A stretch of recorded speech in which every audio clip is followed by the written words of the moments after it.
Today we're going to be going over digital trials. So, this is a really interesting and important field, and the digital trials have expanded rapidly in the last few years. And so the first question is, why are you interested in clinical trials? You can put answers into the chat box. And basically, I think there are a lot of reasons why people might be interested in digital trials. That this is digital trials allow us to reach populations that we wouldn't otherwise. They allow us to evaluate digital interventions, and we'll get deeper into some of the reasons for looking at digital trials. In terms of an outline for this presentation, first, I'll introduce a little bit more about digital trials, and then we'll talk about some of the advantages of digital trials. We'll talk about some of the disadvantages of digital trials, and then I'll introduce an example of a digital trial and go through some practical considerations. And finally, we'll end with a few open access resources. So feel free to interrupt or put any questions into the chat box as we go along. So just by way of introduction, digital trials refer to studies in which core elements of the trial process, so eligibility assessment, consent, allocation, intervention, outcome assessment, and dissemination, are digital.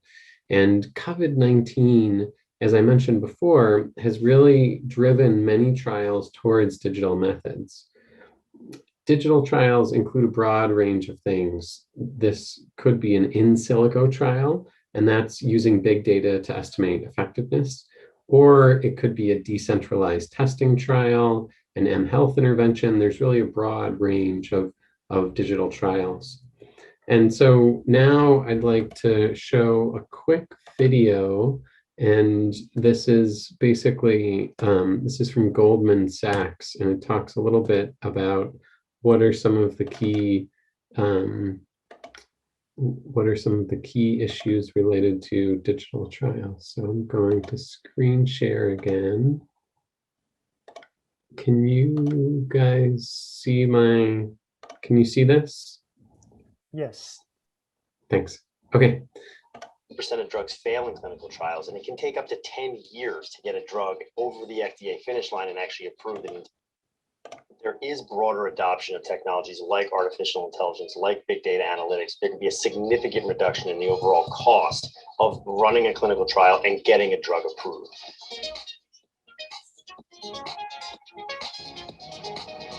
So we really thought about this into three distinct technology buckets. First, remote patient monitoring and cloud computing, not only from a convenience standpoint, would also be because the protocol around the trial could be tweaked and adjusted as those results are monitored through the cloud. The second area that we looked at was around big data analytics. There's millions of patient records out there in the world, and if you think about leveraging those, you could better identify inclusion-exclusion criteria around patients to more efficiently get enrollment for a clinical trial done. The last area that we looked at was artificial intelligence. And within artificial intelligence, you can significantly reduce the administrative burden that falls on the physician in running a clinical trial.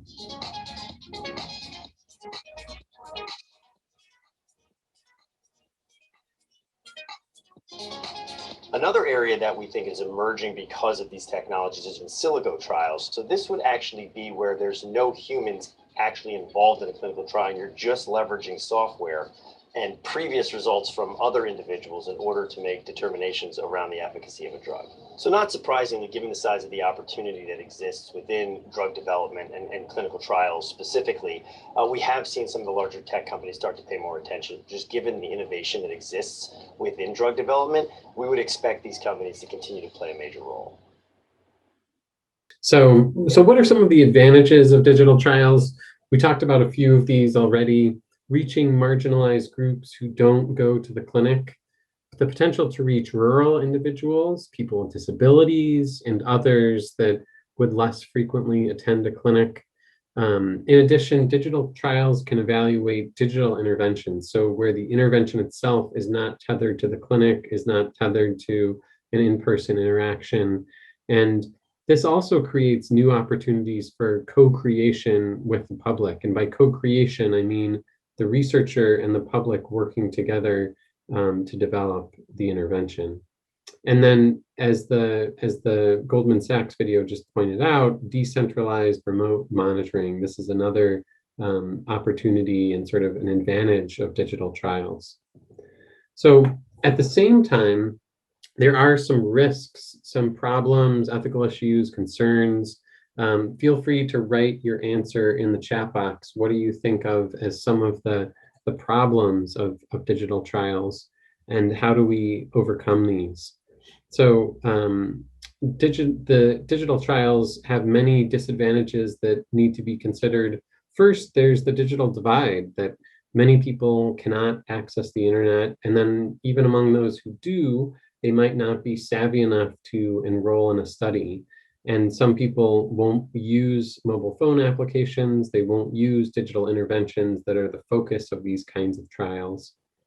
Many digital trials rely on self-reported outcomes. Since you don't have people going into clinics, the outcomes can sometimes be proxy ones. So these kinds of self-reported outcomes need to be carefully examined, and these self-reported outcomes are, I think, a disadvantage of the field in general. Digital interventions won't substitute for clinical services. So at the end of the day, if someone's tested for HIV, they would still need to go to a clinic and get tested in an official capacity. And then there's the potential for contamination, that things can spread quickly through the internet and through social media. So if your digital intervention is assigning participants to different interventions, there is this inherent risk for contamination. And now what I'd like to do is kind of go through step by step and talk a little bit about a recent syphilis self-testing digital trial that our team organized. For those of you who are interested in the results, tune in tomorrow. Dr. Wong Chung will present the results in parallel session 5 at 3:30 Bangkok time. So this is more focused on the methods to kind of to go through some key issues with digital trials. So the first component is study design.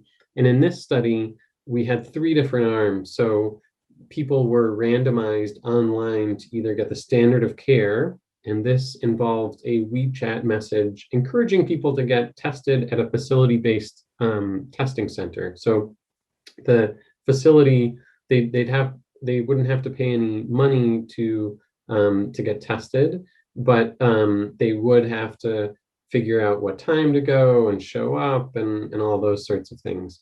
And then the standard self-testing arm had that same go to a facility, but also we mailed them syphilis self-testing kits. So these are immunochromatographic self-tests where people draw their own blood, and it's a finger prick. And then using that finger prick blood, you can interpret the test result yourself. So you don't have to send anything to the lab, it's a self-test. And then the third arm was a lottery incentivized self-test. So they still got the same self-testing package, but then in addition, they had an opportunity to win a small amount of money if they took the syphilis self-test kit. So in terms of consent, and that's one of the first issues that comes up, is how do you consent people online? Usually this is sort of check boxes. It's very simple and sweet. It's not the same as a written consent. And so IRBs are going to look at this a little bit differently. And for higher risk studies, you'll still need a written consent. So that's an important consideration.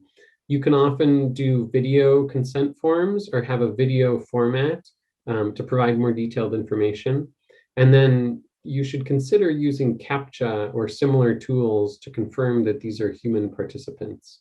There are lots of different tools now. We see that robots are expanding all over, and there's some, it's important to confirm that your participants are actually people. And then in terms of digital recruitment, social media recruitment strategies are There are many different social media recruitment strategies. Each has its own source of bias that should be considered. Paid social media promotion can be useful in some contexts, and this is what Rainer was referring to before. For recruiting racial and ethnic minorities, this can be a boost, but it's really not a panacea. That you still need partnerships, you still need to think about these sources of bias. These are important considerations. And then online panel samples and population-based online samples are more rigorous ways to recruit people online. And you also need to think carefully about appropriate incentives, not too much, not too little, so Goldilocks here, and discuss with end users to get an idea of what's reasonable. Remote monitoring is another key part of a digital trial.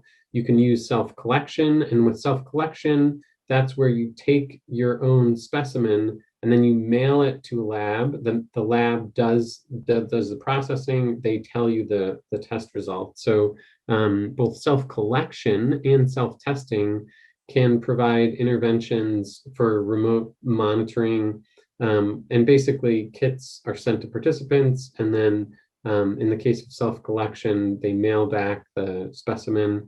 And you can also have photo verification systems to verify self-testing outcomes, where you take a photo on your phone and send that to a study staff via WeChat. And you can see here a couple of QR codes from the syphilis self-testing study that I mentioned. In terms of retention, phone sharing and new telephone numbers can complicate phone-based retention, and there are a whole bunch of factors that can decrease retention rates. I'm sure many of you are familiar with these: mobility, COVID-19 concerns, competing priorities, and this underlines the importance of engaging the end user group and really thinking carefully about participation from the end user perspective. Data analysis is largely similar to non-digital trials. Digital trials do allow for rich analysis from computers and apps that you can get metadata sometimes that's more detailed. The consent form would need to ensure that the participant knows that all of this information is being collected. And many online surveys will automatically capture things like IP address. So that's an important component, that all this, an IP address is a very specific identifier, and that's going to be important to remove that kind of information, and ethical review boards would want to see that. And then there are also great opportunities for dissemination of digital trial data, built-in opportunities for engagement through social media and other strategies. And you can consider co-creating short videos or infographics to more broadly engage with the public. And then finally, preprints provide a nice way to share and to cite earlier. So now I'd like folks to think, you can write in the chat box, what are some creative digital ways to disseminate information about research findings? So if anyone has some ideas, feel free to put those in the chat box. And thinking about creative ways, public engagement in research, I think co-creation is an important consideration here. And co-creation, meaning this iterative bidirectional exchange between experts and lay people to design research processes and products. And this can build trust, it can improve research quality, and these infographics make your research findings more broadly understandable to the public. So this could be a public online call for input, and I'll describe one of those. It could be a crowdsourcing open call, as Rainer mentioned, a hackathon, or a participatory design session. And thinking about sharing research findings online, there are a number of ways to sort of get your research findings out more broadly. Open access is increasingly important. Open access provides more exposure for your work. Practitioners can apply your findings. You end up having higher citation rates. Your research can influence policy. the public can more likely access some of your findings, and many funders now require open access. So these are just a few considerations in terms of more broadly disseminating findings. And then coming back to an online open call, this is an online open call that the editor-in-chief of The Lancet, Richard Horton, issued to NHS colleagues. And this is during the early part of the COVID epidemic. He said, we need to collate more information about what the NHS needs. And sorry, the slides keep on advancing. And both now and in the immediate future, DM me about your needs. So he collected all of these needs, and then this ended up being included in a Lancet article. So another really interesting digital way to sort of co-create and disseminate online. So in terms of some open access resources that might be relevant, we have a PLOS Medicine paper on co-creation of infographics and videos. And this provides practical tips and strategies. This came out last year. And then the Cherries checklist for online surveys. This is a checklist focused on online survey reporting and research studies. And there's also a clinical trials transformation initiative. If you just Google clinical trials transformation initiative, it provides some more information. So I'd like to thank all of the SESH team members, and a special thanks to Dr. Tan and Dr. Wu, who helped to organize this digital capacity building session, and Kunchi and the APACC organizing group and steering committee. So happy to take any questions either in the chat box, or you can go ahead and just speak. Thanks.